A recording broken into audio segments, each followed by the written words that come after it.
విశేషాన్ని ఇస్తారు. దాన్ని ఎక్కువ ప్రాధాన్యతతో కూడుకున్నటువంటి విషయంగా భావన చేస్తారు. కొంతమంది దేహబంధుత్వానికి ఎక్కువగా ఆ ప్రాధాన్యత ఇవ్వరు. భగవంతుడితోడి భాగవతులతోడి సంబంధానికే ఎక్కువ ప్రాధాన్యత ఇస్తారు. యథార్థమునకు జీవితంలో దేహబంధువులకు స్థానం ఇవ్వకూడదని లేదు, కానీ భాగవతులతోడి సంబంధము ఏది ఉంటుందో అదే మన అభ్యున్నతికి హేతు అవుతుంది. భగవత్ సంబంధము భాగవత సంబంధము ఈ రెండు అభ్యున్నతికి కారణములు. ద్రౌపదీదేవికి ఎదురుగుండానే దృష్టద్యుమ్నుడు కూడా వచ్చాడు అన్నగారు. ఆయనతో కూడా మాట్లాడి తన బాధ చెప్పుకోవచ్చు, కానీ ఆమె దృష్టద్యుమ్నుడితో చెప్పదు. తన కడుపులో ఇంత బాధ ఉన్నా ఇన్నాళ్ల నుంచి పాండవులకు చెప్పలేదు. ఆమె కృష్ణ భగవానుడికి చెప్పుకుంది. ఎందుకని అంటే వరసకి అన్నగారవుతాడని చెప్పుకున్నది కాదు, కృష్ణ భగవానుని తత్వమేమో ఆమెకు తెలుసు. కృష్ణ భగవానుడు బంధువు కేవలము దేహ సంబంధం చేత ఎక్కడో చుట్టరికంలో అన్నగారు అనుకుంటే, సభలో తన కంటి ఎదుట లేని వ్యక్తిని మనసులో స్మరించి శరణాగతి చేసినంత మాత్రం చేత రక్షించగలిగిన సామర్థ్యముతో ఉంటాడని నమ్మవలసిన అవసరం ద్రౌపదీదేవికి లేదు. కాబట్టి ఆమె అలా స్మరించాలంటే దృష్టద్యుమ్నుడిని కూడా స్మరించవచ్చు. ఆమె కృష్ణ భగవానుని యొక్క భగవత్తత్వం ఎరిగినటువంటి తల్లి. అందుకే కారణజన్మురాలు, అయోనిజ, అగ్నిసంభవ, యజ్ఞశీలి అటువంటి ద్రౌపదీదేవి కృష్ణ భగవానుడు కనపడితే వెళ్ళి ఒక మాట చెప్పింది. కృష్ణ, కర్ణు నగవు లోకగర్హితుండగు దుస్ససేను చేయిది కంటే సికియ పోలె నడరి నా మనంబున అతిదారుణ క్రియ నేర్చుచున్న యది మహీధరుండా. ఈ భూమినంతటినీ ధరించినటువంటి వాడా, నా మనస్సుని ఒకటి కలచివేస్తోంది. అది ఏమిటో తెలుసా? ఇద్దరు నన్ను అవమానించారు. యథార్థమునకు ముగ్గురు అవమానించాడు. ఒకడు సంజ్ఞ చేసి అవమానించాడు. తొడ చరిచి వచ్చి కూర్చోమన్నాడు.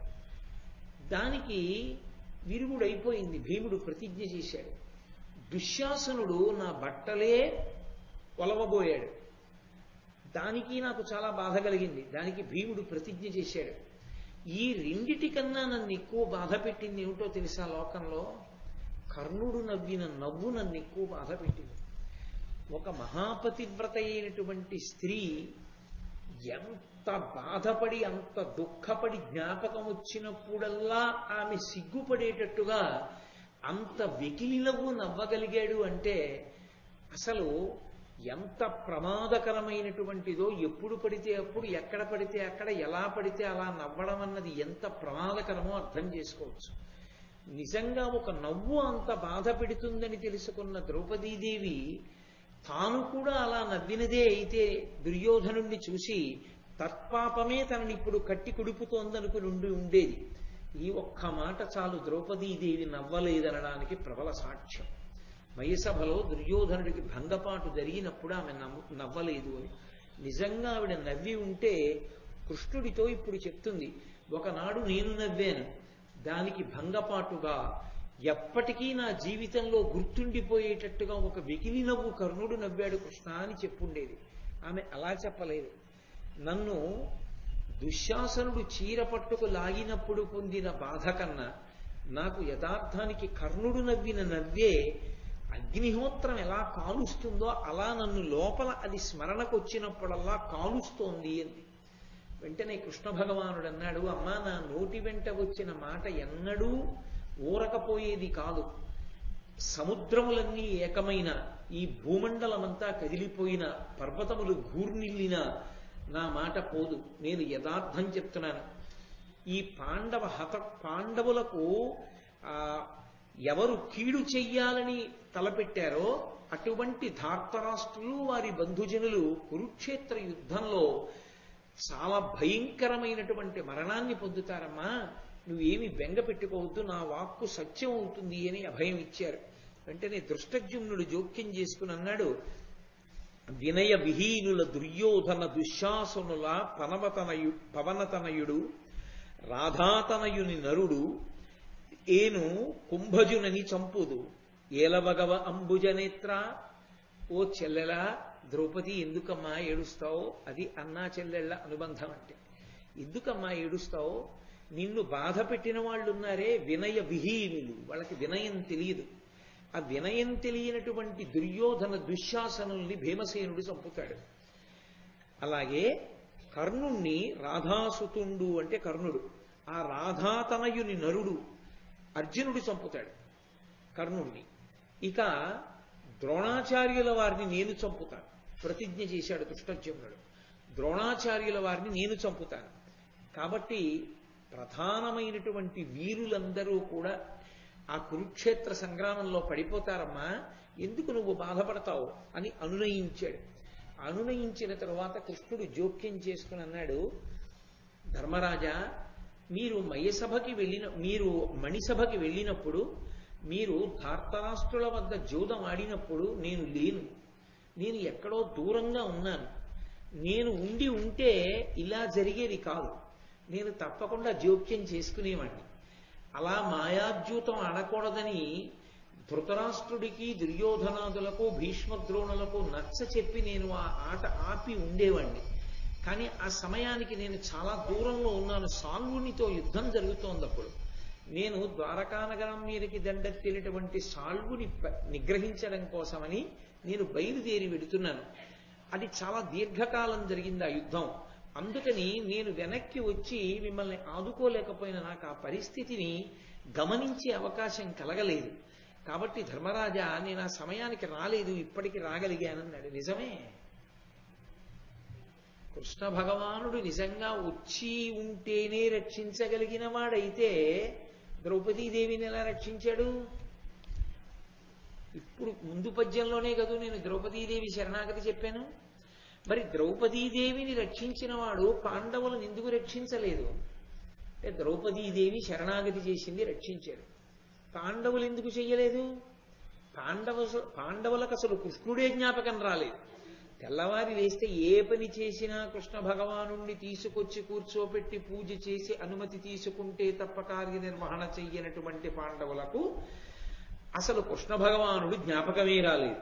అన్ని కష్టాలు పడి ఆఖరికి జూదంలో ఓడిపోయి ద్రౌపదీదేవికి అంత అవమానం జరుగుతున్నప్పుడు కూడా వాళ్ళు కృష్ణుని యొక్క స్మరణం చెయ్యలేదు. దీనిని బట్టి ఏమర్థం అవుతోంది? భగవంతుని యొక్క నామస్మరణము, భగవంతుని యందు భక్తి మనం సంకల్పం చేస్తే వచ్చేవి కావు. వాటికి ముహూర్తాలు ఉండవు. ఇవాళ ద్వాదశి అండి, విష్ణు ప్రీతి పాత్రమైనటువంటి తిథి. అందుకని నేను ఇవాళ నుంచి భక్తితో ఉంటానని ముహూర్తం పెట్టుకోవడానికి అది గృహప్రవేశం కాదు, వివాహం కాదు.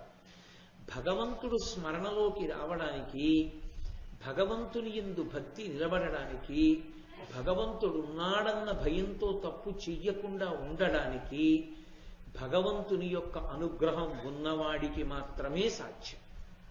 ఎందుచేత అంటే పోతన గారు భాగవతం చేస్తూ ఒక ఆశ్చర్యకరమైన మాట అన్నారు. ఇంత ప్రపంచాన్ని నిర్వహించేటటువంటి పరమేశ్వరుడు ఎవడో ఒక్కడి చిన్న మనసులో ఎలా కుదురుకుంటాడులే అన్నాడు. అంతటా నిండిపోయిన పరమేశ్వరుడు ఒక్కడి మనసులో కుదురుకుంటాడా? కష్టం కదూ అన్నారు. అంటే ఆయనని స్మరించేటటువంటి అనుగ్రహానికి దూరం కానంత భక్తి తత్పరులై ఉండాలి. ఒకటి అంటే పాండవులు కారా? ఖచ్చితంగా పాండవులు భక్తి తత్పరులే. మరి పాండవులకు ఆ సమయమునందు కృష్ణుడు ఎందుకు స్మరణకి రాలేదు అంటే స్మరణకి రాకుండా ఉండడమే పాండవులకు ప్రయోజనం కనుక. ద్రౌపదీదేవికి స్మరణంలోకి రావడం ప్రయోజనం, కృష్ణుడు పాండవుల స్మరణలోకి రాకుండా ఉండడం ప్రయోజనం. ఎందుకని? స్మరణలోకి రాకుండా ఉన్నాడు కనుక ద్రౌపదీదేవి వరాల యొక్క ప్రభావం చేత రాజ్యం పొందారు. అలా రాజ్యం పొందారు కాబట్టి భీమసేనుడు కోపగించాడు. ఆడది వరాలు కోరుకుంటే ధృతరాష్ట్రుడు ఇచ్చినటువంటి రాజ్యాన్ని మనం ఏలుకోవడం ఏమిటి? మన యొక్క పరాక్రమంతో సామ్రాజ్యాన్ని సంపాదించుకోవాలి కానీ అన్నాడు. అలా అన్నాడు కాబట్టి అనుజ్యూతానికి ధర్మరాజు గారు వెళ్ళాడు కాబట్టి ఓడిపోయాడు కాబట్టి అరణ్యవాసం అజ్ఞాతవాసం చేశాడు. అరణ్యవాసం అజ్ఞాతవాసానికి వెళ్ళాడు కాబట్టి ఆ ప్రత్యేకమైన పర్వానికి వనపర్వము అని, అరణ్య పర్వము అని, ఆరణ్య పర్వము అని పేర్లు వచ్చాయి. ఎందుకని? వనవాసం చేశారు కాబట్టి వనపర్వం, అరణ్యమునందు తిరిగారు కాబట్టి అరణ్య పర్వం. ఆరణ్య పర్వం ఎందుకైంది అంటే వేదముల యందు ఆరణ్యకములు అని ఉన్నాయి. అంటే అవి ఉపనిషత్తులు. అవి భగవంతుని యొక్క స్వరూప దర్శనం చేయిస్తాయి. ఈ ఈ యొక్క పర్వమంతా కూడా భగవంతుని యొక్క స్వరూప దర్శనం, మంత్రోపదేశం, వివిధ రకములైనటువంటి దేవతలు ఎటువంటి ఉపాసనా బలం చేత మనల్ని అనుగ్రహిస్తారు, ఈశ్వరానుగ్రహాన్ని పొందడానికి ఉపాసన ఎలా ఉండాలి, ఈ రహస్యాలన్నింటినీ ఉపనిషత్తులతో సమానంగా చెప్పింది కాబట్టి ప్రత్యేకంగా ఈ పర్వం ఆరణ్య పర్వం. అది దానికి ఆ పేరు రావడానికి కారణం. అందుకే నిన్నటి రోజున ఇన్ని వేల మంది బ్రాహ్మణులకు నేను అన్నం ఎలా పెట్టగలను అని అడిగినటువంటి ధర్మరాజు గారికి ధౌమ్యుడు సూర్యోపాసన చెప్పాడు. సూర్యోపాసన చెప్తే ఆదిత్యుని అనుగ్రహం చేత ఇన్ని వేల మందికి అన్నం పెట్టగలిగినటువంటి స్థితిని ధర్మరాజు గారు పొందాడు. ధర్మరాజు గారే పొందాడా, సూర్య భగవాను నియమంతో ఆరాధించినటువంటి ఎవరైనా అటువంటి స్థితిని పొందుతారా? ఎవరైనా అటువంటి స్థితిని పొందుతారు. అందుకే ఉపనిషద్ రహస్యములను గురు శిష్యుల మధ్య ఉపదేశంగా, గురు శిష్యుల మధ్య ఉన్నటువంటి ఉపదేశ రూపమైనటువంటి అనుష్ఠాన సంబంధమైన రహస్యములను ఆవిష్కరించినటువంటి పర్వం కనుక ఇది ఆరణ్య పర్వం. కాబట్టి వాళ్ళు వనవాసానికి వెడితే తప్ప ఎందరో దేవతల యొక్క అనుగ్రహం పాండవులకు రాదు. అంతమంది దేవతల యొక్క అనుగ్రహం పాండవులకు ఉంటే తప్ప భీష్మ, ద్రోణ, కర్ణాది వీరులను యుద్ధంలో జయించడం సాధ్యమయ్యే విషయం కాదు. అందుకే తొందరపడి యుద్ధం చేస్తారేమో, వీళ్ళని వనవాసానికి పంపి ఆ వనవాస కాలంలో వాళ్ళు ఖాళీగా కూర్చోకుండా వేదవ్యాసాది మహర్షులు వచ్చి చేసినటువంటి ఉపదేశ కారణం చేత చేసినటువంటి తపస్సు వలన దేవతల యొక్క అనుగ్రహం చేత ద్విగుణీకృతమైనటువంటి అస్త్ర సంపదని పొందిన వారై కురుక్షేత్ర సంగ్రామ భూమి యందు కాలు పెడితే వీళ్ళు శాశ్వతమైన విజయాన్ని పొంది అధర్మాన్ని రూపుమాపి ధర్మానికి పట్టం కట్టి ధరణీతలానికంతటికీ సార్వభౌములై ధార్మికమైన సామ్రాజ్యాన్ని స్థాపించగలిగిన శక్తి పొందుతారు కనుక శాశ్వతమైన ప్రయోజనం కొరకు తాత్కాలికమైనటువంటి ప్రయోజనాన్ని తప్పించడానికి కృష్ణుడు పాండవుల యొక్క స్మరణలోకి రాలేదు తప్ప వాళ్ళు భక్తులు కాదు కాబట్టి రాకుండా ఉన్నవాడు కాడు. అది సిద్ధాంతం. అందుకని సభాపర్వం వెనక ఈ పర్వం రావడానికి, ఈ పర్వానికి అన్ని పేర్లు రావడానికి కారణం అది. అందుకే ఈ పర్వం చాలా శక్తివంతమైనటువంటి పర్వం. ఈ పర్వాన్ని విన్న కారణం చేత దేవతల యొక్క అనుగ్రహం కలుగుతుంది. ఎవరు భక్తి శ్రద్ధలతో వింటారో అలా విన్న వాళ్ళందరికీ కూడా దేవతల యొక్క అనుగ్రహం కలుగుతుంది. అందుకే ఆ పర్వం అంత గొప్పది. ఎందరో మహాపురుషులైనటువంటి గురువుల యొక్క పేర్లు వినపడుతుంటాయి. వాళ్ళు వెళ్ళి మంచి మాట చెప్దామని ప్రయత్నం చేస్తే వినని వాడు వాళ్ళ మాటకు పడిపోతాడు. నిన్నటి రోజున మీరు విన్నారుగా, మైత్రేయ మహర్షి మాటకి దుర్యోధనుడు పడిపోవడానికి కావలసినంత పాపాన్ని వండుకోలా ధిక్కరించి. ఎవరు వాళ్ళ మాట విన్నారో వాళ్ళు దేవతల యొక్క దర్శనాన్ని పొందుతారు. దేవతా దర్శనాన్ని పొందడం కాదు, యథార్థంగా మాట్లాడాలి అంటే ఒక్క అర్జునుడిని మీరు తీసుకోండి. ఆరణ్య పర్వానికి ముందు ఉన్న అర్జునుడి బలాన్ని, ఆరణ్య పర్వం తర్వాత అర్జునుడి యొక్క బలాన్ని మీరు అసలు పోల్చడం కుదరదు. శివదర్శనమైన తరువాత ఉన్నటువంటి అర్జునుడు దేవతలను కాని, రాక్షసులను కాని, మనుష్యులను కాని ఎవరినైనా ఓడించగలిగినటువంటి శక్తి సంపన్నుడు. అంతకు ముందున్న అర్జునుడు అంత పరిపూర్ణమైనటువంటి శక్తి కలిగిన వాడు కాడు. ఇంతమంది దేవతల అనుగ్రహానికి వీళ్ళ అరణ్యవాసం కారణమైంది. అలా అనుగ్రహించడానికే కృష్ణుడు వాళ్ళ స్మరణలోకి రాలేదు. అంతే తప్ప పాండవులకు అప్పుడు స్మరణలోకి రాకుండా ఉండడం భగవంతుని యొక్క అనుగ్రహం లేకపోవడానికి హేతువని చెప్పడానికి అవకాశం లేదు. అందుకే కృష్ణుడు చెప్తున్నది సత్యం. నేను నీ దగ్గరకు రాలేకపోయాను, మిమ్మల్ని నేను రక్షించలేకపోయాను అన్న మాటలో అర్థం నేను మీ స్మరణలోకి వచ్చే అవకాశం కూడా మీకు ఇవ్వలేదు. కానీ అది తాత్కాలికం. ఇక్కడికిప్పుడు చేసినట్టు కనపడకపోవచ్చు ఉపకారం, కానీ శాశ్వతమైన ఉపకారాన్ని మాత్రం పరమేశ్వరుడు ధర్మాత్ములైన పాండవులకు చేస్తూనే ఉన్నాడు. కాబట్టి ధర్మరాజు గారు అన్నాడు, అంత దీర్ఘయుద్ధం ఏం జరిగింది, ఎవరితో యుద్ధం చేశావు చెప్పవలసింది అని అడిగాడు.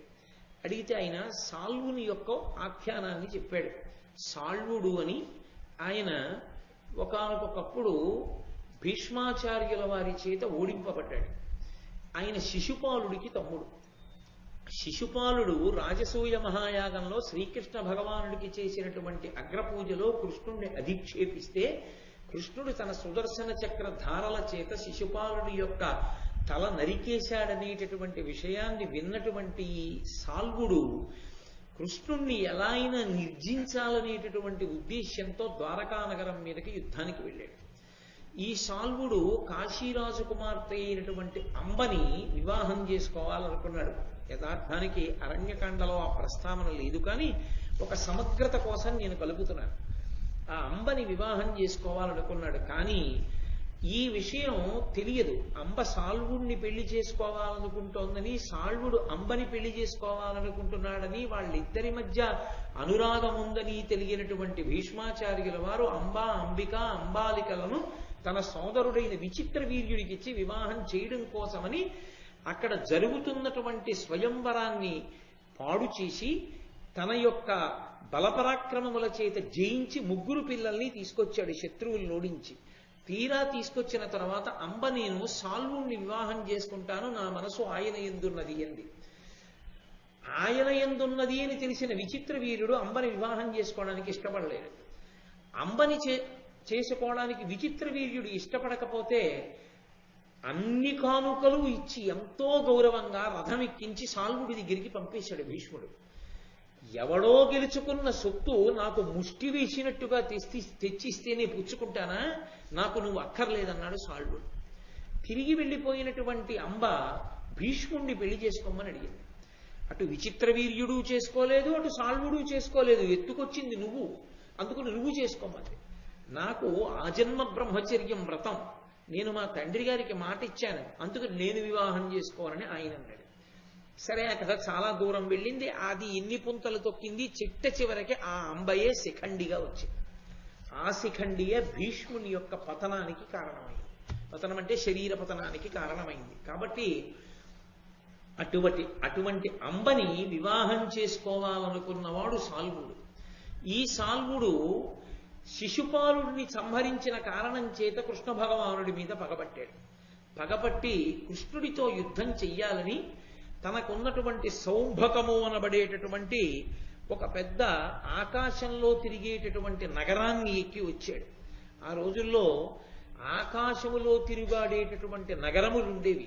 త్రిపురాసురులు అని పరమశివుడి చేతిలో హతులయ్యారు వాళ్ళు. వాళ్ళు త్రిపురములు ఆకాశములో తిరుగుతుండగా అందులో తిరుగుతుండేవారు. మీరు శివమహాపురాణంలో విన్నారు. వాళ్ళు 3, ఒకరు బంగారుపురము, ఒకరు వెండిపురము, ఒకరు ఇనుపపురములో తిరుగుతుండేవారు. అటువంటి వాళ్ళు తిరిగినట్టుగానే ఈయన కూడా, ఈ సాల్వుడు కూడా పరమశివుడి గురించి తపస్సు చేసి పొందాడు ఆ నగరాన్ని ప్రత్యేకంగా. దాన్ని సౌభకము అంటారు, కొన్ని చోట్ల సౌభకము అని కూడా రాశారు దాని గురించి. కాబట్టి ఆ సౌంభక నగరం ఆకాశంలో తిరుగుతుంది. దాని మీద ద్వారకా నగరానికి వచ్చాడు. వచ్చి చాలా పెద్ద యుద్ధం చేశాడు. సాంబుడు, ప్రద్యుమ్నుడు మొదలైన వాళ్ళు యుద్ధం చేశారు. ప్రద్యుమ్నుడు ఈ సాల్వుణ్ణి పట్టుకున్నాడు. పట్టుకుని బ్రహ్మాస్త్ర ప్రయోగం చేసి పడగొట్టాడు. పడగొట్టి అతని యొక్క కంఠాన్ని ఉత్తరిద్దామనుకుంటున్న సమయంలో నారదుడు, వాయుదేవుడు వచ్చారు. వచ్చి ఇతను నీ చేతిలో సంహరింపబడకూడదు, నారాయణుని చేతిలో సంహరింపబడాలి, విడిచిపెట్టమన్నారు. వదిలిపెట్టేశారు ఆ సాల్వుడిని. ఆ సాల్వుడు తన నగరానికి తిరిగి వెళ్ళిపోయాడు.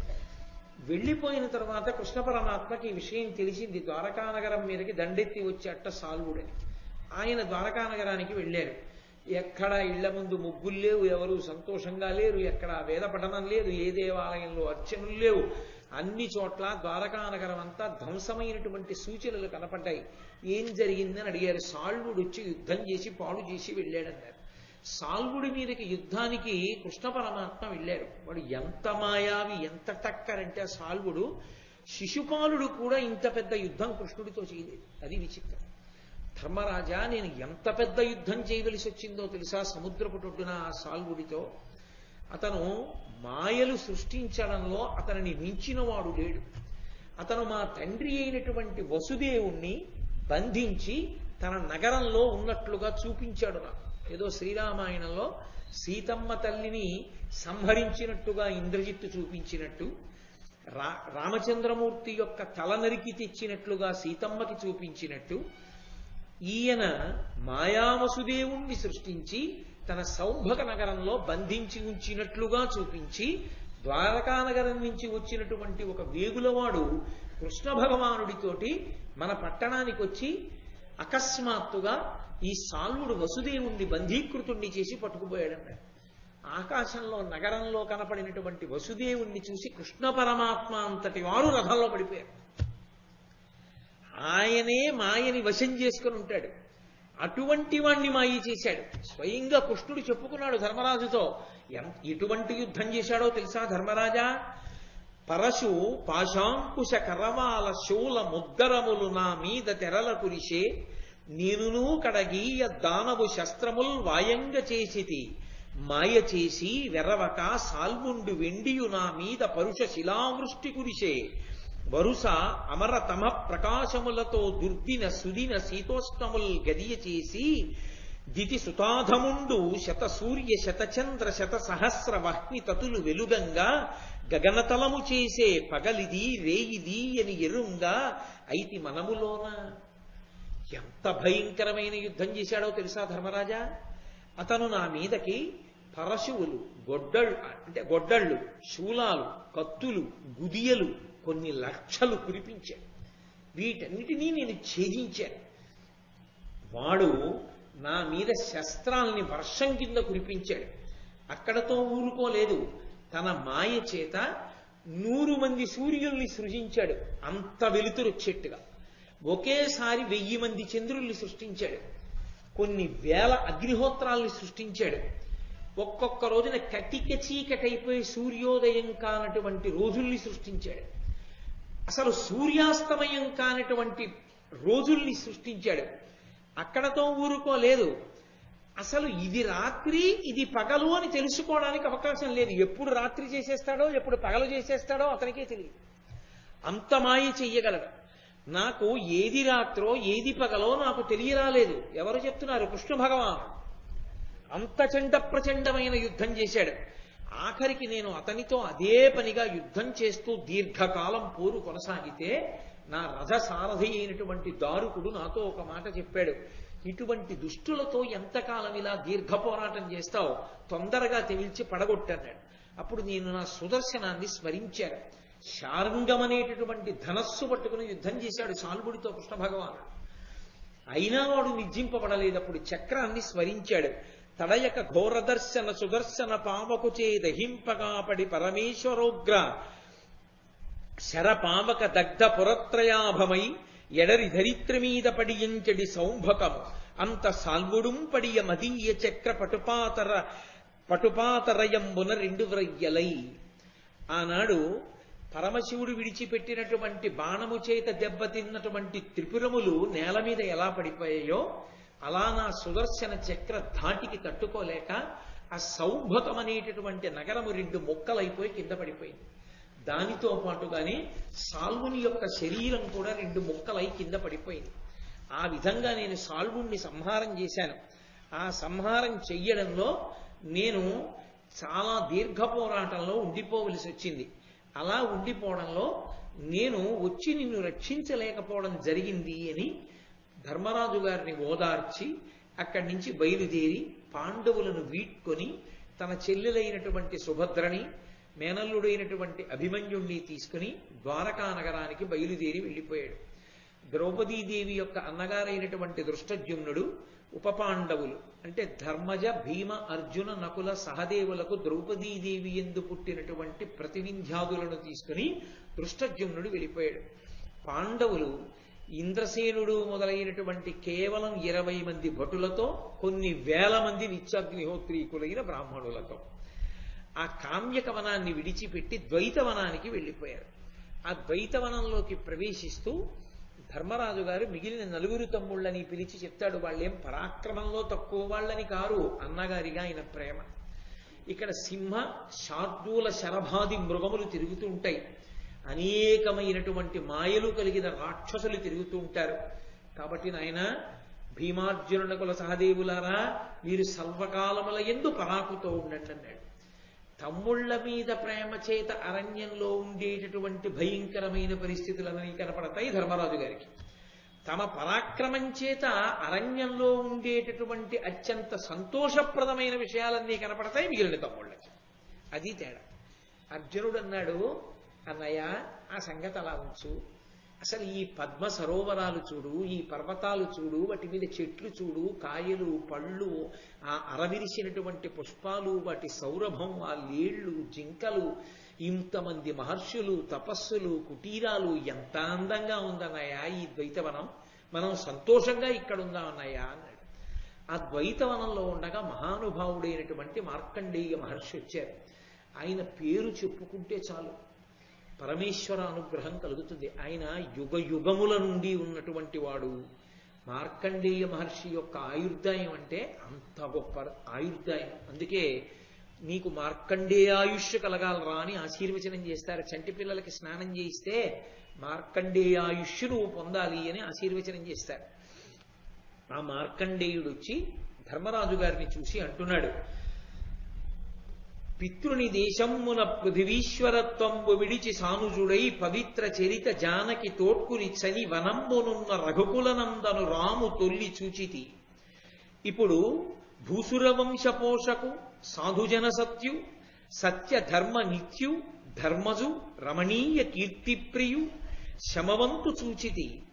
సగర భరత నల యయాతి వైన్య నాభాగులాదిగా ఆదిరాజులెల్లా అధిక ధర్మ సత్య యుక్తి చేసి సకలలోకంబులు వడసి భాగధేయ భాగులైరి. ఆ మార్కండేయ మహర్షి ధర్మరాజుని చూసి అంటున్నాడు, చూడండి మనం ఎప్పుడైనా ఎవరైనా కనపడితే ఓ మాట అంటాం, మీలా మాట్లాడేవాడిని మీలాంటి మహితాత్ముణ్ణి ఎప్పుడో 50 ఏళ్ల క్రితం చూశానండి, మళ్ళీ ఇన్నాళ్ళకి చూశానంటాం. మన ఆయుర్దాయంలో మనకి స్ఫురణలో ఉన్నంత వరకు ఒక 60 సంవత్సరాల వరకు జ్ఞాపకంలో పెట్టుకుని పోల్చగలం. అంతకు మించి పోల్చడం కష్టం అవుతుంది. ఎందుకంటే స్ఫురణ శక్తి తరిగిపోతుంది. తరిగిపోవడంలో నిజంగా అటువంటి వ్యక్తి ఎవరైనా మన స్మృతి పదంలో ఉన్నా చెదిరిపోతుంది. చెదిరిపోయి నీలా ఉండేవాడండి ఒక ఆయన అని తలకొట్టుకోవడంతో సరిపోతుంది. మార్కండేయ మహర్షి పోలిక ఎప్పటిదో చూడండి. తండ్రి గారు చెప్పినటువంటి మాటని పట్టుకుని తమ్ముడితోటి భార్యతోటి అరణ్యవాసానికి వచ్చినటువంటి రామచంద్రమూర్తిని త్రేతాయుగంలో నేను చూశానయ్యా. నేను విన్నానయ్యా కాదు, మనం విన్నాం, ఆయన చూశాడు. త్రేతాయుగంలో రామచంద్రమూర్తి అరణ్యవాసం చేస్తుంటే చూశాను. ఇప్పుడు నువ్వు భార్య ద్రౌపదీదేవితో తమ్ముళ్లతో అరణ్యవాసం చేస్తుంటే చూస్తున్నాను. మీ ఇద్దరూ ఒక్కలాంటి వాళ్ళయ్యా. ధర్మానికి కట్టుబడి చేశారు. పరాక్రమం లేక కాదు, శక్తి లేక కాదు. అంటే మార్కండేయ మహర్షి ఎంత ఆనందించి ఉంటాడో ఆ అన్నదమ్ముల్ని చూసి. ఎన్ని ఇళ్ళు కట్టావు, ఎన్ని పొలాలు కొన్నావు, ఎన్ని డిపాజిట్లు వేశావన్నది కాదు, నిన్ను చూసి ఎంతమంది పెద్దలు సంతోషిస్తారు. ఎప్పుడో అప్పుడు చూశానయ్యా, మళ్ళీ నీలాంటి వాడిని ఇప్పుడు చూస్తున్నాను అని అనిపించుకున్నావా జీవితంలో? ఎక్కడో త్రేతాయుగంలో రామచంద్రమూర్తి అనిపించుకున్నారు. మళ్ళీ మార్కండేయ మహర్షి ఆనాటికి ఈనాటికి ఇన్ని వేల సంవత్సరాల తర్వాత, లక్షల సంవత్సరాల తర్వాత అంటున్నాడు. ఎవరిని? ధర్మరాజు గారిని అంటున్నాడు. అది ధర్మజుని యొక్క సత్య ధర్మ నిరతి, ఆయనకున్నటువంటి అధ్యవసాయము, ఆయనకున్నటువంటి పట్టుదల, ఆయనకున్న విశ్వాసము అటువంటివి. కాబట్టి నాయన, నీకు సత్య ధర్మ నిత్యుడివి, ఎప్పుడూ సత్యము ధర్మము ఈ రెండు నమ్ముకుని ఉంటావు. ఏమిటి సత్యధర్మాలంటే? ధర్మము మారుతూ ఉంటుంది. మారుతున్న ధర్మాన్ని పట్టుకుంటే మారని సత్యము తెలియబడుతుంది. ఆ తెలియబడమే సత్యం అయిపోవడం. ఈ మాట మీరు జాగ్రత్తగా పట్టుకున్నారో లేదో. మారిపోతున్న ధర్మాన్ని శాస్త్ర విహితంగా పట్టుకోవాలి. ఎందుకని? నేను తండ్రి ముందు నించుంటే కొడుకుగా నా ధర్మాన్ని శాస్త్రం చెప్పినట్టు ప్రవర్తించాలి. నా భార్య ముందు నించుంటే భర్తృధర్మాన్ని శాస్త్ర ప్రకారంగా నిర్వహించాలి. అదొకలా ఉంటుంది, ఇదొకలా ఉంటుంది. రాత్రి ఒక ధర్మం, పగలొక ధర్మం. ఏకాదశి నాడు ఒక ధర్మం, ద్వాదశి నాడు ఒక ధర్మం. ప్రాతకాలంలో ఒక ధర్మం, సాయంకాలం ప్రదోష వేళలో ఒక ధర్మం, మధ్యాహ్నం ఒక ధర్మం, నేను ఎక్కడున్నానన్న దాన్ని బట్టి ధర్మం, దేశాన్ని బట్టి ధర్మం, కాలాన్ని బట్టి ధర్మం. మారుతున్న ధర్మాన్ని శాస్త్ర ప్రకారంగా పట్టుకున్నవాడు ఎవడున్నాడో వాడు మారని సత్యమునందు ప్రవేశిస్తాడు. మారని సత్యమేది? పరమేశ్వరుడు. ఆ పరమేశ్వరుడు ఎరుకలోనికి వస్తాడు. ఆత్మగా ఉన్నది పరమేశ్వరుడే. ఆ ఆత్మ నేనైతే పరమేశ్వరుడు నేనే. ఇక్కడే ఉంది ఆత్మ, అది నేనే. తత్వం అసి, అది నేనై ఉన్నాను. తత్వమసి అన్న మహావాక్యం అనుభవంలోకి వస్తే అది అద్వైతానుభూతి. ఆత్మదర్శనం ఉండదు. ఆత్మదర్శనం అయింది అంటారు. ఆత్మదర్శనం ఉండదు లోకంలో. ఆత్మదర్శనం అవడానికి ఆత్మ కాకుండా ఓడుంటే ఆత్మదర్శనం అవుతుంది. నేను మైకు కాదు కాబట్టి మైకుని నేను చూస్తాను. ఆత్మయే తాను. ఆత్మ అనుభూతిలోకి వస్తుంది. ఎప్పుడూ ఏ విధమైనటువంటి క్షయము, నాశనము లేనటువంటి సత్యమైన వస్తువు ఇది, అది నేను. నశించిపోయే ఈ శరీరము నేను కాదు అన్న మాట అనుభవంలోకి వచ్చేస్తే, అనుభవమునందు నిలబడితే వాడు సత్యమై ఉన్నాడు. సత్యము నిత్యము. సత్యం శివం సుందరం. అదే పరమాత్మ.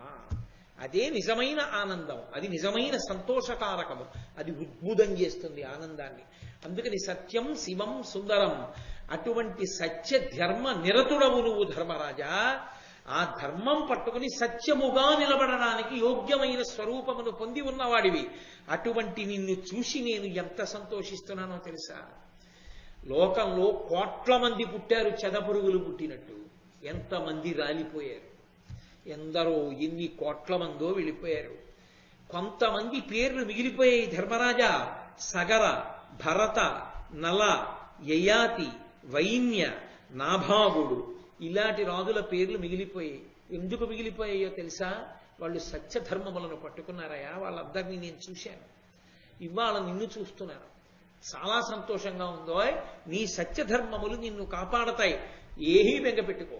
తమ్ముళ్లతో వనవాసం నీకు సకల శ్రేయోభివృద్ధికి మార్గాన్ని సుగమం చేస్తుంది. యావత్ ధరణీ మండలానికి పరిపాలకుడవుతావు ఒకనాడని ఆశీర్వదించి మార్కండేయ మహర్షి బయలుదేరారు. మార్కండేయ మహర్షి యొక్క అనుగ్రహాన్ని పొందడం అంటే ఇంకంతకన్నా ఏం కావాలి జీవితంలో? మీరు ఎక్కడికి వెళ్ళండి, సాధారణంగా మార్కండేయ మహర్షి ప్రతిష్ఠించినటువంటి శివలింగం తప్పకుండా పెద్ద పెద్ద క్షేత్రాలన్నిటిలో కనపడుతుంది. మనకి ఆంధ్రదేశంలో శ్రీకాళహస్తి క్షేత్రంలో మనం ప్రదక్షిణం చేస్తూ వెళుతున్నప్పుడు మనం అమ్మవారి దేవాలయానికి వెళ్ళడం కోసం కుడి చేతి పక్కకి తిరుగుతున్నప్పుడు ఎడం చేతి వైపు కొంచెం వెనక్కి వస్తే ఎడం చేతి వైపు గట్టు మీద ఉంటుంది మార్కండేయ మహర్షి ప్రతిష్ఠ చేసినటువంటి శివలింగం. కాబట్టి అటువంటి మార్కండేయ మహర్షి ఆశీర్వదించి వెళ్ళారు. ఆయన వెంట బకదాల్భ్యుడు అనబడేటటువంటి మహర్షి వచ్చారు. ఆయన వచ్చి, నాయన అరణ్యవాసం చేస్తున్నాను, తమ్ముళ్లతో కలిసి ఏదో వనమృగములు తిరిగినట్టుగా తిరుగుతున్నాను, జింక చర్మం కట్టుకుని ఉన్నాను, కందమూలాలు తింటున్నానని బెంగపెట్టుకోకు.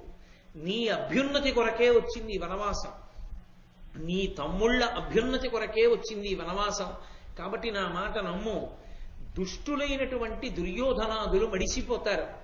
ఈ వనవాస కారణం చేతనే మీరు పరమేశ్వరానుగ్రహాన్ని పరిపూర్ణంగా పొంది రాబోయేటటువంటి కాలంలో ఈ ధరణీ మండలానికి అంతటికీ పరిపాలకులవుతారని ఆయన ఆశీర్వచనం చేసి వెళ్ళాడు. ఎందుకు ఇవన్నీ చెప్పడం? మనకి వీటిని విడిచిపెట్టకూడదా? ప్రధాన కథ యందు అంతర్భాగం కాదని వదిలిపెట్టకూడదా? వీటిని వదిలిపెట్టకూడదు. ఎందుకో తెలుసా? పాండవులు కూడా మనుష్యులే. మీరు ఎదర చూద్దురు గాని వాళ్ళు కూడా మనుష్యులైన కారణం చేత వాళ్ళ మనసులో ఒక భావన ఉంటుంది. అంతంత అంతఃపురాల్లో ఉన్నాం, అన్ని చీనాంబరాలు కట్టుకున్నాం, అంత వైభోగం అనుభవించాం. 13 సంవత్సరములు దుర్యోధనుడికి మాటిచ్చామని మన అరణ్యంలో ఉండవలసిన కర్మ మనకేమిటి? మన పరాక్రమంతో ఎదురు తిరిగితే వాడు కపటద్యూతంలో పొందాడు అవన్నీ. పరాక్రమంతో ఎదురు తిరిగితే ఏం చేస్తాడు? 13 ఏళ్ల యుద్ధం ఎందుకు ఇప్పుడు చేస్తే? మడిసిపోడా? రాజ్యం మనది కాదా? ఏమిటి కర్మ? ఎందుకు వచ్చింది మనకి వనవాసం అనిపిస్తూ ఉంటుంది. అలా అనిపించడం ధర్మం నుండి ఎప్పుడైనా చ్యుతిని పొందడానికి కారణమైపోవచ్చు. అలా అయిపోకుండా ఉండాలి అంటే మహాత్ములైన వాళ్ళు వచ్చి హెచ్చరిక చేస్తూ వెడుతూ ఉండాలి. మీరు సక్రమ పథంలోనే ఉన్నారు అని గుర్తు చేస్తూ ఉండాలి. అందుకే మహర్షులు వచ్చి మళ్ళీ మళ్ళీ ఆశీర్వచనం చేస్తారు. వాళ్ళ వాక్కే పాండవులకు అంగరక్ష, పాండవుల్ని అంత స్థాయికి తీసుకెడుతోంది. కాబట్టి ఆ బకదాల్భ్యుడన్న మహర్షి కూడా వచ్చి ఆశీర్వచనం చేసి వెళ్ళారు. ఒకనాడు ధర్మరాజు గారు కూర్చుని ఉన్నాడు. ద్రౌపదీదేవి వచ్చింది. నేను మీతో అన్నాను కదా ఎందుకు ఇంతమంది మహర్షులు రావలసిన అవసరం ఉంటుంది అని. దాని అవసరం ఎక్కడుందో చెప్తున్నారు వ్యాసుల వారు, చెప్తున్నారు నన్నయ్య గారు. ద్రౌపదీదేవి ధర్మరాజు దగ్గరికి వచ్చింది. వృద్ధు కొడుకు పలుకులు విని క్రూరుడై పాపబుద్ధి చేసి మిమ్ము భూతలంబు విలువరించి రాజ్య విభవంబు కొని ఇప్పుడలుక చెడి సుచిత్తుడయ్యనొక్కో. మామయ్య గారు అనలేదు, పెదమామయ్య గారు అనలేదు ద్రౌపదీదేవి. అంటే ఆవిడ కడుపుకి ఎంత బాధ కలిగిందో, కడుపు కంటే నా ఉద్దేశం మనసుకి అని, ఎంత బాధ కలిగిందో. ఆవిడ ఏమని సంబోధించిందంటే వృద్ధు, ఆ ముసిలాయన ఉన్నాడే ఆయన కొడుకు పలుకు విని క్రూరుడై దుర్యోధనుడి మాటలు విని వాడి పేరు కూడా ఎత్తలేదు ఆవిడ. మీరు చూడండి, లోకంలో చాలా అసహ్యం వేసేస్తే వాడి పేరెత్తాడు. తెలుగులో అందుకే ఒక నానుడి కూడా ఉంది, వాడి పేరెత్తానండి నేను అంటే. అంటే అసలు నోటితోనే ఉచ్చరించిన వాడి పేరు. అంత అసహ్యం పుట్టేసిందనమాట. ఇంకా అంత అసహ్యం పుట్టిందనడానికి గుర్తేమిటో తెలుసా? పేర్లు వాడకుండా పద్యం చెప్పడం. రుక్మిణీదేవి చెప్పింది అలా భాగవతంలో. ఎక్కడ పేరు చెప్పకుండా శిశుపాలుడిది మూర్ఖుడు, హీనుడు అంటూ మాట్లాడింది. అలా ఎంతైనా పెదమావగారు కాబట్టి అనలేక ఆ ముసిలాడు అని మొదలెట్టింది. వృద్ధు కొడుకుల పలుకు విని క్రూరుడై ఆ దుర్యోధనుడి మాట విని అందో. ఎందుకని? వాడి పేరు కూడా ఉచ్చరించదు ఆవిడ. మహాపతివ్రత మనస్సులో అంత ఖేదమునకు కారణమైన వాళ్ళు భూమి మీద 10 కాలాలు అన్నం ఎలా తింటారు? అది ఆ పద్యానికి అర్థం. ద్రౌపదీదేవి మాట్లాడుతోందని మీరు చదవకూడదు ఆ పద్యాన్ని. కౌరవులు అంటే పాండవులు కూడా కౌరవులు అవుతారు. కానీ ధృతరాష్ట్రుడు ఆయన బిడ్డలు ఈ భూమి మీద ఎంతకాలం ఉంటారు అంటే ఎంతమంది పెద్దల యొక్క అనుగ్రహాన్ని పొందారు. వరుసగా కనబడుతోంది. మార్కండేయుడు, బకదాల్భ్యుడు వీళ్ళందరూ పాండవులను అనుగ్రహిస్తున్నారు. ధృతరాష్ట్రుడిని ఎవరైనా అనుగ్రహిస్తున్నారా? పక్కన పెట్టండి, మైత్రేయుడు శపించాడు. వ్యాసుడు వస్తే విన్నవాడు లేడు, సాక్షాత్ వేదవ్యాసుడి మాట. ఇక ద్రౌపదీదేవి పేరు కూడా ఎత్తదు అంటే ఇంకెంతకాలం ఉంటారని దాని అర్థం. వీళ్ల అరణ్యవాస అజ్ఞాతవాసాలు పూర్తవుతూ ఉండడం, ధార్తరాష్ట్రుల ఆయుర్దాయం క్షీణించిపోవడం, అది అక్కడ ఉన్న విశేషం. ధర్మానుష్ఠానము చేత వీళ్ల బలం పెరగడం, వీళ్లు కష్టపడడానికి చేసినటువంటి మాయాద్యూతం వలన వాళ్ళ పాపం పెరగడం, వీళ్ళకి వాళ్ళు అన్నంగా వండబడుతున్నారు. ఇది వాళ్ళకి తెలియక భోగిస్తున్నాం అనుకుంటున్నారు. లోకంలో ఎక్కడైనా అంతే. ఒకడిని ఏడిపించి నువ్వేదో తెచ్చి నువ్వు అనుభవిస్తున్నది నేను అనుభవిస్తున్నాను నువ్వు అనుకుంటావు. కానీ వాడి ఏడుపు ఏడిచి వాడు ఏడుస్తున్న కొద్దీ నువ్వు పడిపోవడానికి కావలసినంత పాపం వండబడుతూ ఉంటుంది నీ ఖాతాలో. అందుకే ఒకడు ఏడిచేటట్టుగా ఎవడిది తెచ్చి మనదిగా అనుభవించకూడదు. మనకు బలం ఉంది కదా అని. బలం ఉన్నా బుద్ధున్నా ఆ పనులు చేయకూడదు, చాలా తప్పవి. కాబట్టి నిమ్ము భూతలంబు విలువరించి రాజ్య విభవంబు కొని ఇప్పుడలుక చెడి సుచిత్తుడయ్యనొక్కో. మిమ్మల్ని పాండవుల్ని ఈ భూమండలం మీద పరిపాలన చెయ్యకుండా చేసి అడవులకు పంపించేశాడు కదా, ఇప్పటికైనా కడుపులో కోపం తగ్గి ప్రశాంతంగా ఉంటాడంటారా అని అడిగింది. అడిగి ఆ దురాత్మ హృదయమది అయపాషాణ నిష్ఠురంబు ధర్మ విధులు నిమ్ము అట్లు కొడుకు లెగ్గులాడంగబోయిన వలదనండ కలహవాంఛ చేసి. ఆవిడికి ఎంత బాధ వేసిందో మనసులో. ఆ దురాత్మ హృదయము అది అయపాషాణము. ఆ దురాత్మ ఎవరు? మళ్ళీ పేరు చెప్పలేదు. ఆ ధృతరాష్ట్రుడు ఉన్నాడే, ఆయన యొక్క మనస్సు అది మనస్సు కాదు, అది అయపాషాణం, అది ఇనప ముద్ద. అది బండరాయి, అది కరగదు. అందుకే నిష్ఠురంపు ధర్మనిధుల మిమ్ము అట్లు కొడుకు లెగ్గులాడంగబోయిన వలదనండ కలహవంచ చేసి. అందుకే మిమ్మల్ని తన కొడుకులు తూలనాడుతుంటే, ఇష్టం వచ్చినట్లు మాట్లాడుతుంటే, తప్పురా మీరు అలా మాట్లాడచ్చా అని ఒక్క మాట అనలేకపోయాడు. తన గురించి కాదు ఆవిడ ఏడుస్తున్నది, తన భర్తల గురించి. అది ఆమె పాతివ్రత్యం, అది ఆవిడ బాధ. అని భవదాజ్ఞానిగళంబున తవిలి పరాక్రమము విడిచి ధరణీశ్వర, నీ యువరజులిడుమ ఇడుమలబడికడు చివికిరి చెరబడిన సింహ శిశువుల భంగిన్. నువ్వు ఇలా అన్నావు, వద్దురా అన్నావు. ఇలా నువ్వు అన్నందుకు ఆగిపోయారు నీ నలుగురు తమ్ముళ్ళు, తెలుసా ధర్మరాజా? నువ్వే ఇలా అనుంటే వాళ్ళు ఎవరు ఉండుండేవారు కాదు. నువ్వు ఇలా అనలేదు, ఇలా అన్నావు. వాళ్ళు నీ యందు ఎంత భక్తి ప్రపత్తులు కలిగిన వాళ్ళు ఆలోచించు. వాళ్ళు సింహం పిల్లలు లాంటి వాళ్ళు. ఇవాళ వాళ్ళని తీసుకెళ్లి బోనులో పెట్టిన సింహం పిల్లల్లా ఉన్నారు. బోనులో పెట్టిన సింహం పిల్లే, కానీ లోపల నేనుగా బతకలేకపోతున్నానని బాధపడుతున్న సింహం పిల్ల ఎలా ఉంటుందో అలా బాధపడుతున్నారు. ఎందుకని అన్న నీ చేతి సంజ్ఞ వాళ్ళకు అడ్డొస్తోంది. నీకు కోపం రాదా? ఇలాగే అంటావే, చక్కగా అరణ్యవాసం చేస్తూ గడిపేస్తున్నావే. ఏరా మనకెందుకురా ఈ కష్టాలని నువ్వు ఒక్క మాటను, వాళ్ళు వెళ్ళి పడిపోరు దుర్యోధనాదుల మీద? ఎన్ని సుఖాలు అనుభవించవలసిన వాళ్ళయా? పట్టుపాంపుల మీద పడుకోవలసినటువంటి వాళ్ళు కటిక నేల మీద పడుకుంటున్నారు.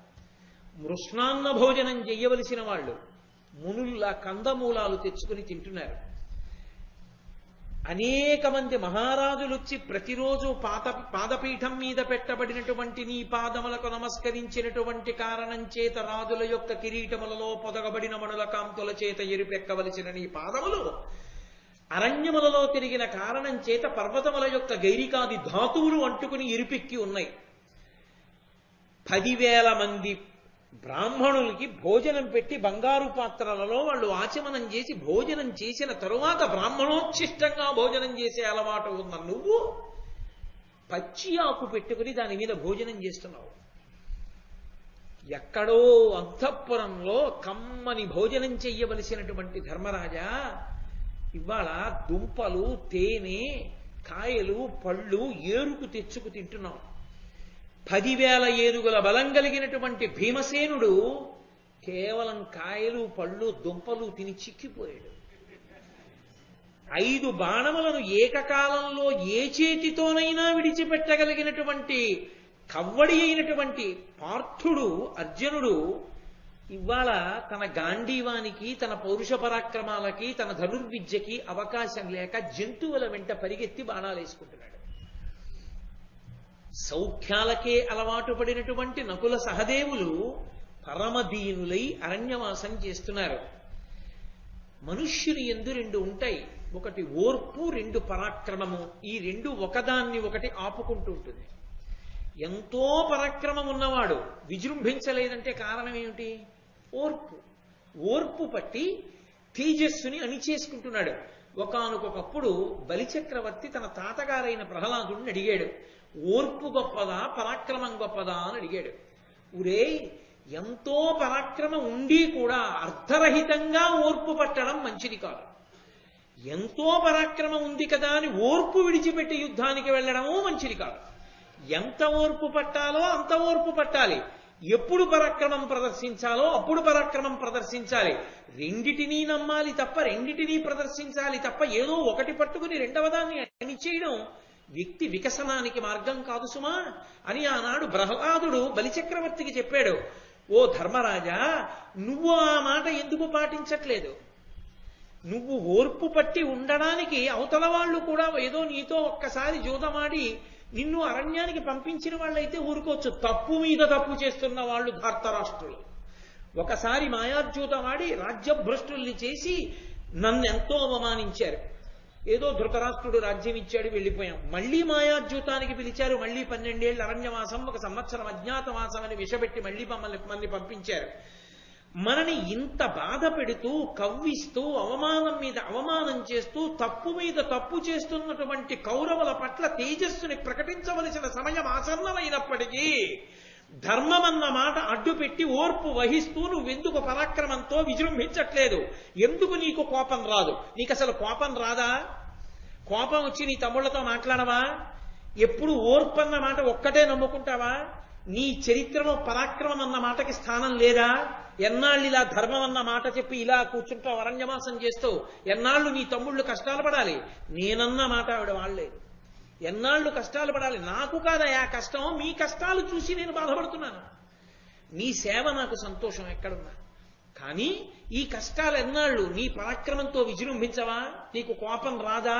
నీకు కోపం వచ్చి ఒక చిటికిలా వేసి వెళ్ళిపోతారు మిగిలిన నలుగురు, వెళ్ళి మీద పడిపోతారు.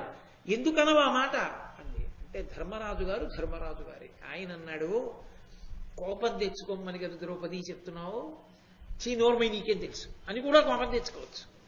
కానీ ఆయన ఆపాటి కోపానికి కూడా వశుడు కాలేదంటే ఎంత పరిశీలించుకుంటా ఉంటాడో చూడండి తనని తాను. ఎందుకో తెలుసా?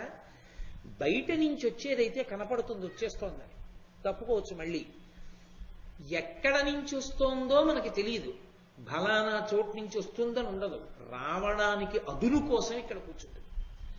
కామక్రోధశ్చలోభశ్చ దేహే తిష్టంతి తస్కరాహ జ్ఞానరత్నాపహారాయ తస్మాత్ జాగ్రత్త. కోపం వచ్చిందంటే రావడానికి ఎక్కడి నుంచో రాదు, లేచింది, ఇక్కడే ఉండి పైకి లేస్తుంది అవకాశం చూసుకొని. పట్టుకుందా? ఏమిటో మీకు కోపం రాదా అంటున్నావు. కోపం వస్తే ఒక్క ధాతరాష్ట్రుల్నే చంపమంటానని అనుకోకు ద్రౌపది. ఏమవుతుందో తెలుసా? క్రోధంబు పాపంబు. అది ధర్మరాజు గారంటే. అసలు ఆయన మాట అలా ఉంటుంది. క్రోధంబు పాపంబు.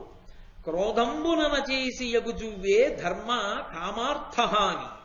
కడు క్రోధి కర్జంబు కానండు, క్రుద్ధుండు గురునైన నిందించు. క్రుద్ధుడైన వాడు అవ్యధులనైన వధించు. మరి ఆత్మఘాతంబు చేయంగ కడగు. క్రుద్ధుడస్మాతృషులకు ధర్మానుబంధులకు ఇట్టి క్రోధంబు దాల్చుట గుణమి చెప్పుమా. ఎరుకగల ఎరుకయన్ జలముల ఆర్చు క్రోధమను మహానలంబు. క్రోధవర్జితుండు గురుకుని తేజంబు దాల్చు దేశకాల తత్వమిరిగి.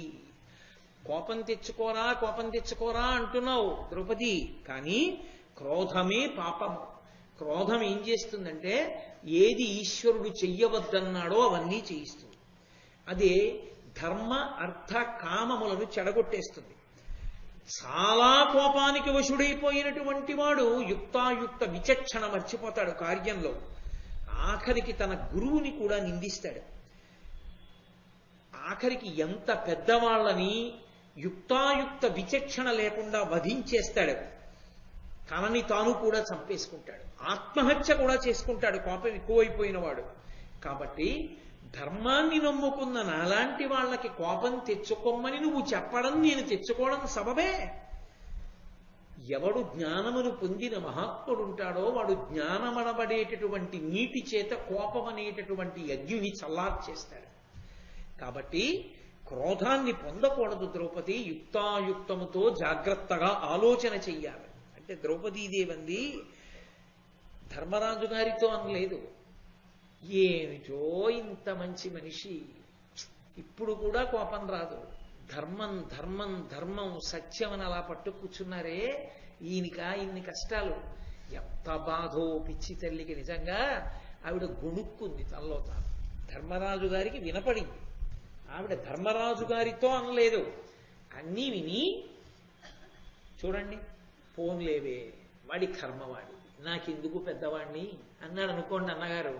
అంటే భార్య ఏమిటో ఈ సత్యకాలం మనిషి, ఈయన్ని దేవుడు చూడాలంతే అని గుణుక్కుంటుంది. అలా ఆవిడంది, ఆర్యులకు విహీనతయు అనార్యులకు ఉన్నతియు చేసి అవినీతుడవై కార్యము తప్పితివి. నీకు అనార్యులు చుట్టములే ఆర్యులరులే విధాత. విధాత అంటే ఓ బ్రహ్మ, ఆర్యులు పెద్దలు పూజనీయులు ధర్మాన్ని నమ్ముకున్న వాళ్ళని కష్టాల పాలు చేస్తావా? ధర్మాన్ని విడిచిపెట్టి అధర్మాన్ని పట్టుకున్న వాళ్ళకి సుఖాలు ఇచ్చావా? ఏమో నాకు చూస్తే అనిపిస్తోంది అధర్మం పట్టుకున్న వాళ్ళే నీకు సన్నిహితులేమోలే బ్రహ్మగారు అంటే ఆవిడ మనసులో అనుకుని పైకి గొణిగింది. కానీ విన్నారు ధర్మరాజు గారు. విని అన్నాడు, మనం కష్టంలో ఉన్నామని దైవాన్ని దూషించడం ఇంకో తప్పు. ఆయన్ని ఎందుకు నిందిస్తావు మధ్యలో? మనం చేసిన దోషానికి మనం అనుభవిస్తున్నాం. మనం ఇచ్చిన మాట 12 ఏళ్ల అరణ్యవాసం, 1 సంవత్సరం అజ్ఞాతవాసం చేస్తానన్నాం. అడవికి వచ్చాం. ఇప్పుడు మధ్యలో బ్రహ్మగారి ఊషెందుకు? ఆయన్ని మధ్యలో నింద చేయడం ఎందుకు? తప్పు. దైవదూషణ చెయ్యకూడదు. కాబట్టి ద్రౌపదీదేవి అంది, నాకు కూడా తెలుసు. నేను కూడా మా నాన్నగారి ఇంట్లో ఉన్న రోజుల్లో ద్రుపదుడి దగ్గర ఎందరో పెద్దలు వచ్చి ఎన్నో విషయాలు చర్చిస్తూ ఉండేవారు. అప్పుడు నేను తెలుసుకున్నాను దైవదూషణ చెయ్యకూడదని, ధర్మాన్ని నమ్ముకోవాలని నేను కూడా తెలుసుకున్నాను. కానీ ధర్మరాజా, నాకు అర్థం కాని విషయం ఒకటే. ఇలా మాట ఇచ్చాను కదా అని ఇలా అరణ్యంలో 12 ఏళ్ళు గడిపేసి, మాట ఇచ్చాను కదా అని 1 ఏడాది అజ్ఞాతవాసం చేసేసి బయటికి వచ్చేస్తే వెంటనే పట్టుకొచ్చి ఇచ్చేస్తారా వాళ్ళు రాజ్యాన్ని? అలా ఇచ్చేవాళ్ళైతే కపటద్యూతం ఎందుకు? మన ప్రయత్నం అన్నది ఏదో ఉండాలిగా ఎక్కడో అక్కడ. ఎన్నాళ్ళు ఈ పరామర్శలు, ఈ కూర్చోవడం ఏమిటి? వచ్చిన ప్రతివాడు వేళ్లు విరిచి అయ్యో పాపం అనేవాళ్ళు కొంతమంది, పర్వాలేదు లేండర్రా వృద్ధిలోకి వస్తారనేవాళ్ళు కొంతమంది. ఈ దుంపలు ఏమిటి, తేనేమిటి? ఎన్నాళ్ళు అసలు రాజ్యం కోసం ప్రయత్నం మరిచిపోతావా కొన్నాళ్ళకి నువ్వు? పురుష ప్రయత్నం ఇది. తిలలందు తైలంబు కాష్టములయందు తెరముగా నగ్ని కలుగు టెరింగి ఉపాయపూర్వము గడగి తత్సిద్ధి అలయక ఉత్సాహవంతుడు వడయునట్ల అనుత్సాహమలసి దైవపరుడిది వడయంగను నోపునేందు. ఏమయ్యా, ఎక్కడైనా చూడు, నువ్వులలో కనపడకుండానే నూనె ఉంటుంది, నలిపితే నూనె వస్తుంది. కాష్టము అంటే కొయ్య ఎందు అగ్ని ఉంటుంది, కొయ్యతో రాపాడిస్తే మంట వస్తుంది. కాబట్టి కొయ్యలో మంట ఉంది, నువ్వుల్లో నూనె ఉంది. అలాగే ప్రయత్నం అన్నది ఒకటి పురుషుల్లో ఉండాలిగా.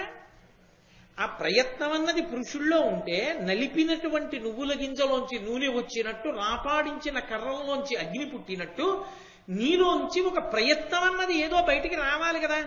ఒరే, అయిపోతోంది కాలం, అరణ్యవాసం, మనం రాజ్యాన్ని సంపాదించుకోవడానికి కూడా ఒరే జాగ్రత్తగా ఉండాలి, మనం ఇలా చెయ్యాలి, మిత్రుల్ని సమీకరించుకోవాలి. అలాంటి మాటలు నువ్వేం అంటలేదు. పురుష ప్రయత్నం ఏది? అన్ని దేవుడే ఇచ్చేస్తాడు పట్టుకొచ్చి. మన ప్రయత్నం ఉండాలా? ఆ ప్రయత్నం మీద సెలవు అని ఆవిడ అడుగుతుంటే భీమసేనుడు వచ్చాడు. వచ్చి, అన్నయ్య నాకు కడుపులో రగిలిపోతోంది ఈ విషయం, ఎప్పటి నుంచో ప్రస్తావించడం ఎందుకని ఊరుకున్నా. ఏ ధృతరాష్ట్రుడిదా దుర్యోధనుడి ముల్లె అనుభవించడానికి? తాత తండ్రుల రాజ్యం అన్నయ్య ఇది. మన తండ్రి పాండురాజు గారు దిగ్విజయ యాత్ర చేసి ధరామండలాన్నంతటినీ గెలిచి తీసుకొచ్చిన రాజ్యం. పాండురాజు గారికి కొడుకులు లేకపోతే దుర్యోధనుడికి వెళ్ళాలి. ధృతరాష్ట్రుడికి ముందు పుట్టిన వాడు కాడు కొడుకు, మన నాన్నగారైన పాండురాజుకు ముందు పెట్టాడు నువ్వు. అందుచేత రాజ్యం నీది. నీదైన రాజ్యాన్ని మాయాద్యూతంలో కబళించి అనుభవించడానికి వాళ్ళెవరు? మాటిచ్చానని కట్టుబడి వచ్చి అరణ్యంలో ఉండడానికి మన కర్మేమిటి? అన్నయ్య, ధర్మం అంటున్నావు కదా, నేను ఒక్క మాట చెప్తాను విను. పురుషార్థములు ధర్మ అర్థ కామ మోక్షములలో 4వదైన మోక్షము 3 చేత పొందబడుతుంది, ధర్మార్థ కామముల చేత. కానీ ఈ ధర్మమునకు కామమునకు కూడా సాధనమైనది అర్థమే అన్నయ్య. ఓ కొత్త సిద్ధాంతం తెచ్చాడు భీమసేనుడు. అర్థం లేని ధర్మకామాలు ఎక్కడి నుంచి ఉంటాయన్నయ్య? చేతిలో రూపాయి లేదు, ఏమర్థం? ఏమి ధర్మాన్ని చేస్తావు నువ్వు? ఎక్కడి నుంచి ధర్మాన్ని ఆచరిస్తావు? ఉపవాసం చేయడానికి అర్థం ఉంది, ఎందుకంటే ఎలాగో లేదు కాబట్టి. ఏమీ పారణ చేయడానికి ధర్మం ఏది? పారణ చేస్తే కదా ఉపవాసం పూర్తవుతుంది. ఏకాదశి నాడు ఉపవాసం ఎప్పుడు పూర్తవుతుంది? సూర్యోదయం అవగానే ద్వాదశి నాడు తినేయాలి. ఆయనకి ఏకాదశి నాడు ఉపవాసం చేయడానికి అర్థం ఉంది, ఆయన దగ్గర ఏమీ లేకపోవడం, అందుకని ఉపవాసం ఉన్నాడు. ద్వాదశి నాడు పారణ చేయడానికి అర్థం ఏది? తింటే కదా ఉపవాసం పూర్తయ్యేది, విరమిస్తే కదా ఉపవాసం. తినడానికి లేదు. ధర్మం ఎక్కడ నిలబడింది ఇప్పుడు అన్నయ్య? అర్థం లేని ధర్మం నిలబడుతుందా? నిలబడదుగా. మరి అర్థం రాజ్యం నువ్వు వదిలేస్తానంటా ఏంటి? ధర్మం అంటా ఏంటి? అర్థం లేని ధర్మం ఎలా నిలబడుతుంది? అర్థం లేని కామం ఎలా నిలబడుతుంది? ఏ రూపాయి లేదు, కోరికలు ఎందుకు? ఇంకా ఏ రూపాయి లేదు కాబట్టి కోరికలు అక్కర్లేదు. అసలు అర్థమే లేదు కాబట్టి ధర్మం ఊసేలేదు. ఇక మనం ఎందుకు పనికి వచ్చినట్టు అన్నయ్య? ఊడిపోయా మనకి. నువ్వేమో ధర్మం ధర్మం ధర్మం అంటున్నావు, నేనంటున్నాను అర్థము లేని ధర్మకామములు పనిచేయమంటున్నాను. కాబట్టి అన్నయ్య నువ్వు బాగా పునరాలోచించు, అర్థాన్ని వదిలిపెట్టేయకూడదు అన్నయ్య. కానీ చిత్రం ఏమిటంటేనండి, ఎవరి వాదన వాళ్ళదే చాలా బలంగా అనిపిస్తుంది. కానీ ధర్మరాజు గారు చెప్పిన తర్వాత మాత్రం అబ్బో ధర్మమే గొప్పదనిపిస్తుంది.